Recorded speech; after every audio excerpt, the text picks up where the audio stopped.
يا جماعة السلام عليكم ورحمة الله، مساء الخير عليكم. الود ده طبعا احنا قاعدين في الفيلا الرئاسية هنا، تمام. من الشفع اللي بيحوموا بيبيعوا الحلويات والحاجات دي، يعني دي الحاجات بتاعته الشهيرة قاعد يبيعها. الود ده يا اخواننا احنا قاعدين جانا نايم عديل، جاء نايم والله العظيم زي ما اقول لكم، جاء نايم عديل ماشي على الحلو ونايم داير يقع كويس.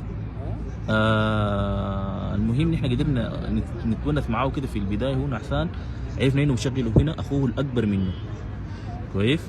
فالموضوع ده يا اخواننا ما صح يا اخي، يعني واد شافع زي ده عمره 4 سنة ولا 5 سنة ما عارف كويس، جاي ماشي في البرد ده واخوه جايبه هنا، تمام.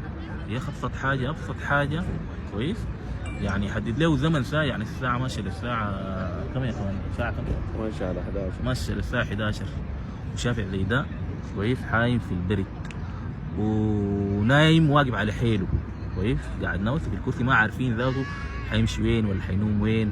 الناس يا جماعه المواضيع دي بس لازم تركز فيها، يعني زي انا بس داير شفت اخوه ده يشوف الفيديو للود ده، مع انه ما ظني ذاته يعمل حاجه.